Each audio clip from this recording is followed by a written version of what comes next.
Everybody, Mark Walters here, host of Armed American Radio. I wanted to give you a very brief tour of the Armed American Radio Network studios. This is it. You're looking at it right here. This is the Armed American Radio studio here in the Talk 920 WGKA building in Buckhead on Peachtree Street in downtown Atlanta.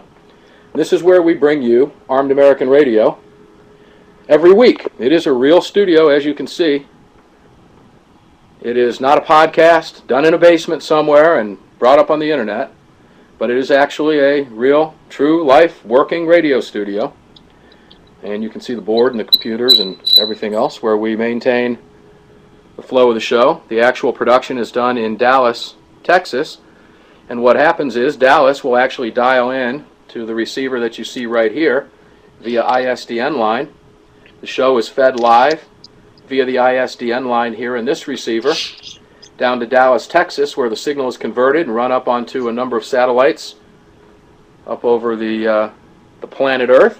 And I like to refer to it as then that signal is converted by the satellite and sent little droplets of AAR rain down across North America, where stations across the country pick up the signal, convert it, run it up on their broadcast towers, and bring you Armed American Radio live across the country. And I'm proud to say that I'm getting ready to go live here in just a few minutes. Before I do, I will make some quick notes because we are welcoming 4 new cities to the broadcast tonight, including 1 new state, Pennsylvania. We're very proud of that. We'll be announcing those affiliates today. 3 more in Montana. That gives us 4 cities in Montana now, and another one in Pennsylvania. We have just broken into the Northeast, and we will be on WAVL, just northeast of downtown Pittsburgh, beginning today with today's broadcast. So we're very proud of that. Armed American Radio is officially the fastest growing, nationally syndicated, firearms-related radio broadcast in America, and one of the fastest growing radio broadcasts in the country of any genre. We're very proud of that.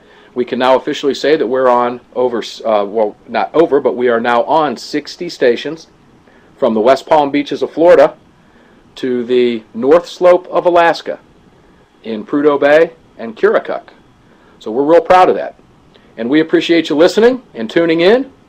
I'm Mark Walters signing out. I'll see you on the radio.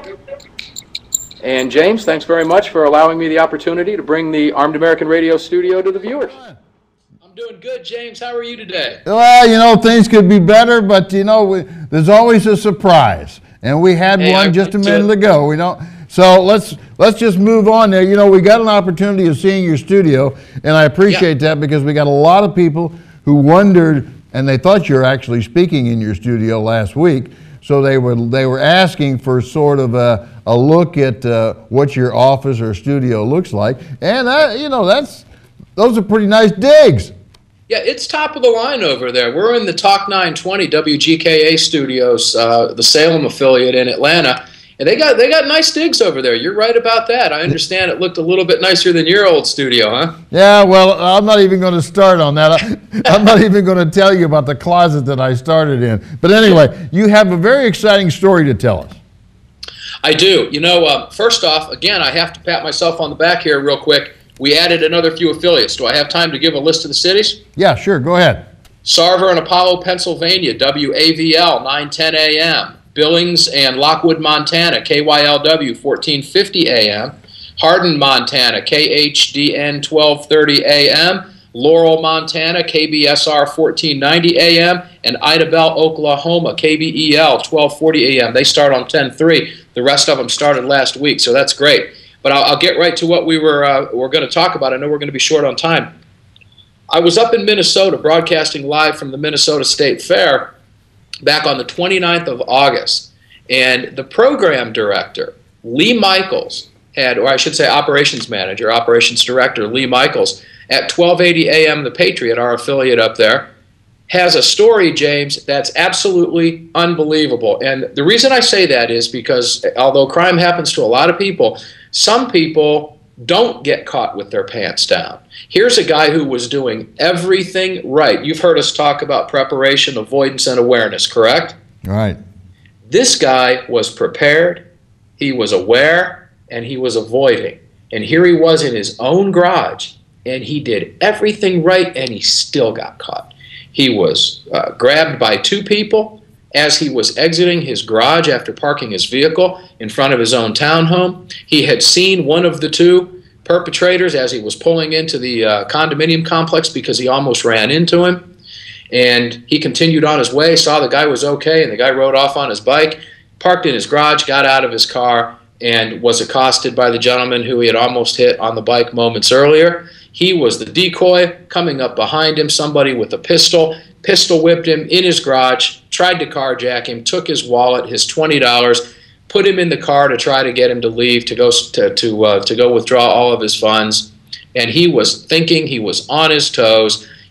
As they were trying to get into his vehicle in his tight garage, he was able to back up, knock one of them down.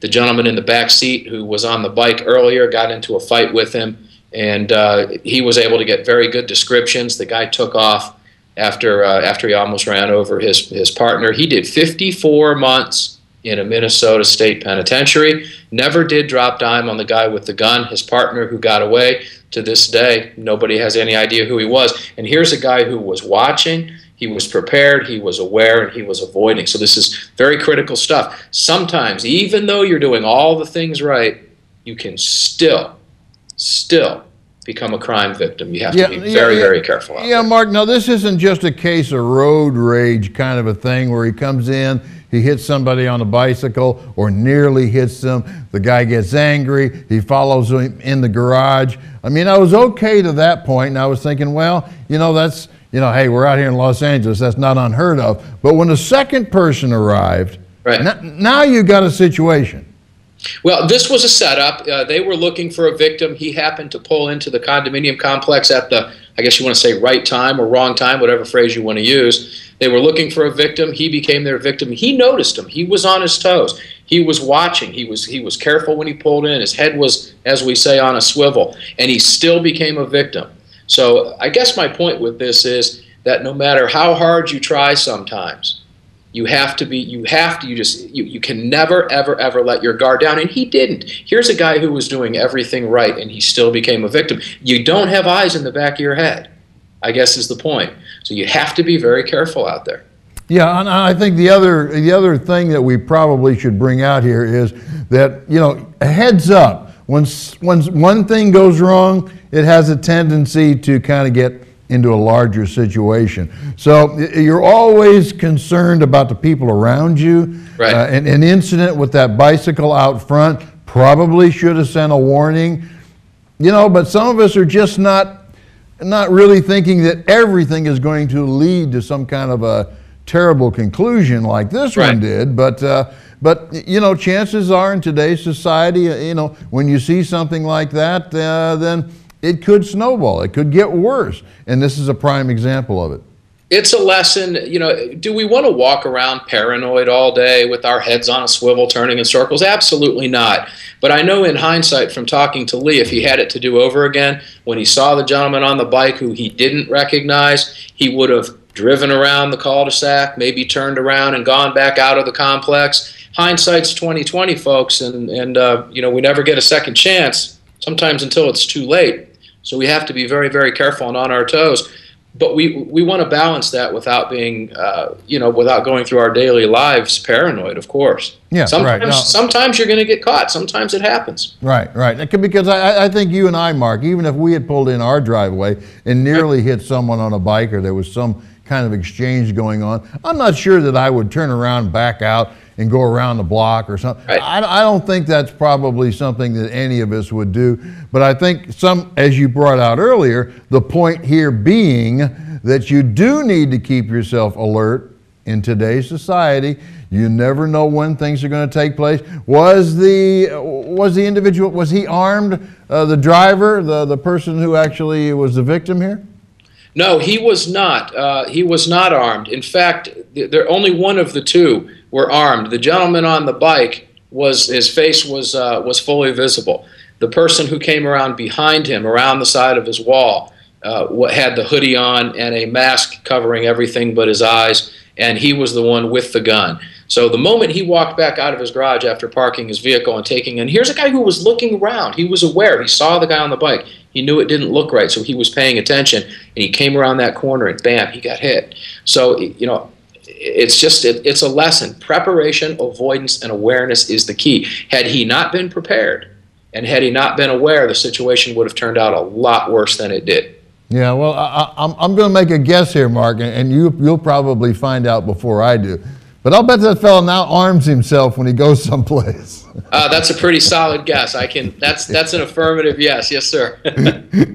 Well, that's an interesting story. I know this takes place all the time around the country in some version, and we do appreciate you bringing those to our attention, because sometimes we have a tendency just to read it in the paper, or maybe never hear about it for that matter. Right. Something in small a lot of these like cases, this, you we may don't hear about it. It strikes a balance. That story is very similar to one of the chapters in my book, in Lessons from Armed America, almost identical to what happened to my cousin. And I can tell the viewers now at American Trigger Sports that Lee's story that I just told you will be another chapter in the follow-up to Lessons from Armed America that we're working on right now. We'll tell the story in complete detail. Yeah, as a matter of fact, as things go on, I have a feeling you're going to have volumes of books, because the story is never going to end, actually. No, it never does. I would like to write more stories about people who were on their toes like he was, where they came out with happy endings here. But when you're robbed and pistol whipped, even though there's a happy ending to it that you were alive, and you have your car back, you have your money, and one of the perpetrators got caught, this is not a situation anyone ever wants to find themselves in. Yeah, exactly. Listen, before I let you go, though, I want to congratulate you on your radio show. It has certainly caught fire around the country. I don't think I've seen a radio show grow as fast as yours has, Mark, and we compliment you for that. We are defying the laws of broadcasting, I can tell you that. There's a lot of people with many years of industry experience that are shaking their heads. We are now on 60 stations in either close to or over 100 markets, and there are more to come. So watch out, folks. We're on a roll for sure. Yeah. We're hoping that everybody has the opportunity of seeing. Well, actually, they can hear the show, can't they? They can, yeah. They can tune to, well, they can actually head over to armedamericanradio.com and click on the Where to Listen tab. That will show them where the stations are. We keep it up to date. It's up to the moment. If we have a new edition today, it'll be up there. Okay.